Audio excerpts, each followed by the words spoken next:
Eagles did not look like NFC East defending champs on Sunday.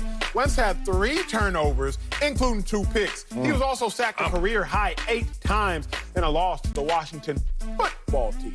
Wentz said, quote, "I've got to get better. It starts with me." Joined now by NFL analyst LeVar Arrington, but Marcellus, unfortunately, you up first. Should the Eagles be worried about Carson Wentz? Oh, where's your name on that bar at the bottom? It should be Acho and the Eagles. And yes, they need to be worried about Carson Wentz. This is your Clipper segment right here. This is when you feel the pain. Karma comes back to you, Acho. I know you love your Eagles. However, this is troubling. What I saw yesterday was unbelievable. And I'm not even trying to talk in hyperbole. Unbelievable, because this was a scenario that unfolded, that presented itself that no one imagined, that Carson Wentz would actually be healthy and bad as a performer. Hold on, wait a minute, what do you mean? Oh, because everyone got caught up in the sauce like I did. Either Carson Wentz is gonna be great on the field or he's gonna get injured and not be on the field.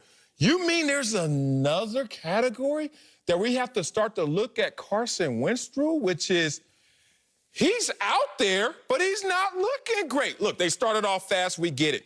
Look, they had offensive line issues. 3 offensive linemen down. You come into the game, you lose a 4th one. I get that. But there was a cocktail of issues, not just bad offensive line play, but a quarterback that was holding the ball too long. In his own words, he's still trying to figure out, when should I be a gunslinger and throw it down the field? And when should I just be a game manager and dink and dunk? He still hasn't figured that out, and he's a franchise quarterback. So I got to push back on what I saw yesterday and say, open your minds, America. There is now a situation at play that could really accelerate Jalen Hurts being inserted into this lineup. And it's not because he's injured, not because he was out there and looking great. It's because Carson Wentz actually played bad. Who would have thunk it? Should the Eagles be worried? A little bit. They should be concerned, Yes. But here's why. Come on, it's because I think Carson Wentz, he might have a little PTSD from last season. What do I mean? Last season, Carson Wentz had to do everything for the Eagles, specifically at the end of last season. He didn't have a ton of talent at the tight end and receiver position because so many guys were hurt. But it's not the same this year. So last year, Carson Wentz had to try to hit a home run every play. This year, Carson, you don't need to hit a homer every play. Sometimes you can swing and just hit the single. But let me show you what happened yesterday, because yesterday, Carson hit a home run early on in the game. It's 10-0. The Eagles are having their way. That linebacker's in man-to-man on Goddard. You see him right there at the number 2 position. He's in man. The receiver, Goddard, beats both the linebacker and the safety. Carson throws the ball perfectly. Outside shoulder makes Goddard adjust to catch it. Ooh, that was so sweet. Carson, you just hit the home run. So now it's 17-0. It's about 2 minutes left. You're about to go into half, but this is when I need you to hit the single, Carson. This is when I need you to hit the single. I told y'all, 17-0. You got 1:44 on the clock. The Eagles are having their way with the Redskins. Carson, just hit Ertz. Just hit the check down. Just hit the check down. Just hit the check down. Don't hit the home run. Just hit the check down interception. Damn it. And just like that, you open up the door, give the Redskins a chance, and the Redskins, really, from that play on, they had their way. The Eagles need to be a little bit concerned, not because Wentz doesn't have the ability, but because this year, they don't need the same thing that they had last year from Wentz. Don't hit a home run every play, Carson Wentz. Sometimes it's okay. Just hit the single and live to play another play. I like what you're saying there, Acho. I think y'all both make great points, but no, there's no reason to be worried about Carson Wentz right now. What needs to take place is there needs to be more preparation. The point that you just made, Acho, is a coaching point. All right, I heard you reference me as a coach earlier on in the show. Appreciate the shout out. And here's the thing. Those are conversations that you have to have on the sideline. Carson Wentz, by and far, was very, very consistent in what his achievements were during this game. In the first half of the game, he throws 22 passes and completes 14. All right, 1 interception, 4 sacks. All right, second half, pretty much the same. 10 completions, 20 attempts, 1 interception, and guess how many sacks? 4 sacks. To me, this is all about being concerned about the preparation that goes into finishing a game. They started fast, they did well, but what they did not do, as you can see in that video right there, they did not protect Carson Wentz the way that they needed to protect him. And furthermore, when you start to look at some of those passes that Carson Wentz made, judgment in the eye of the storm can be altered.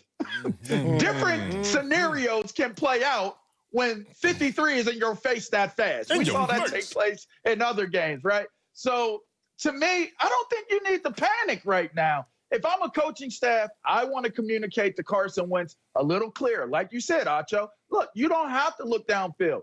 Our linemen are stinking right now. They're stinking up the field, so look intermediate to short. Don't look deep right now. We're up 17-0. Okay, they're coming back 17-7. Let's dink and dunk. Let's take what they give us. I think this is more about them fixing and tying up coaching-wise more so than it is singling out Carson Wentz and saying he's a problem. Damn.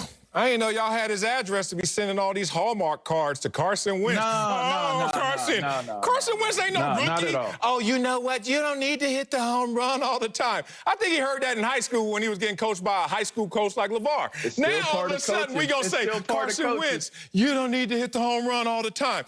I'm going to tell you what's really going to motivate Carson Wentz better get his butt right or else. You don't do it. don't say no nonsense right now. I swear, in business, the greatest motivator is money. Incentives shape behavior. Ain't no damn way. Upstairs, they're going to let Carson Wentz be the 8th highest paid quarterback, but the 4th worst quarterback in terms of performance. Look at these numbers. This dude is making dough. And I ain't mad at him making that dough. But if you make dough, you got to go out there and show. And right now, if this continues, remember, he's already walked in PTSD because of his injury reputation. And no one ever fathomed that he would actually be healthy and look bad, because we haven't seen that from Carson Wentz. But now he's introducing another narrative.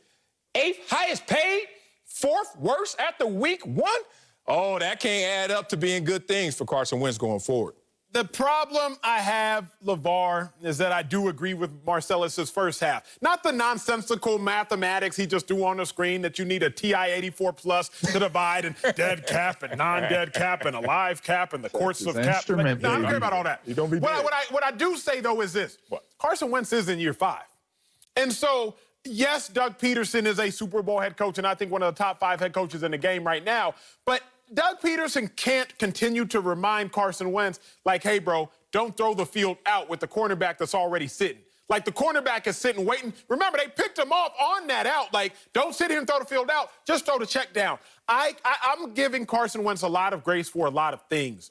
But I can't give him grace for those things because he is that good. Yeah. Like, Carson Wentz is, in fact, too good to make the mistakes he made yesterday, particularly when you know this. And Marcellus, you played on the D-line, LeVar, you and I both played on defense. The best way to stop a pass rush, a crazy pass rush, which the Washington football team has, get the ball out quick.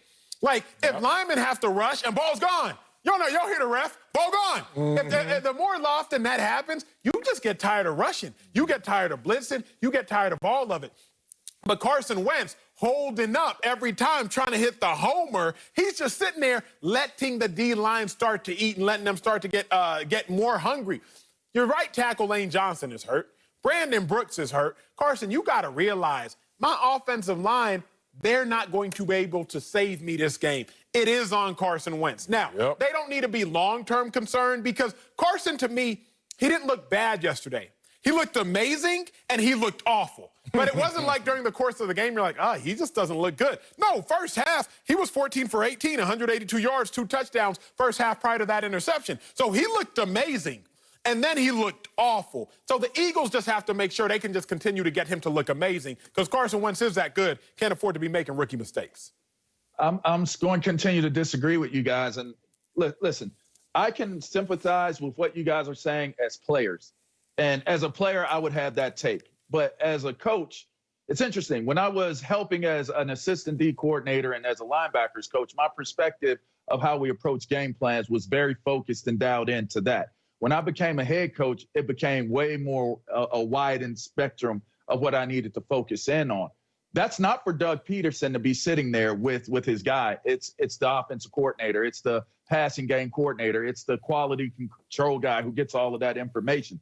We don't have that in high school. So I think it's interesting And it's almost damning every single time you make reference to a high school football coach and how they handle things. This is something that should have been handled back then. But in reality, they're getting paid more. These coaches are getting paid more. These coaches have more resources to make sure that little things, as little as that, guys, like, let's think about this. You look at the Windows Touch, the Microsoft Touch, whatever it is that they're using on the sideline, and they're looking at this, right? And they're looking at the film and the footage. We're able to do that in high school too, but not to the level they are. And it takes a very simple conversation to an intelligent, willing young man to be able to understand that here's these my are issue, some of the LA. things you have to do differently. Here's my issue, LA.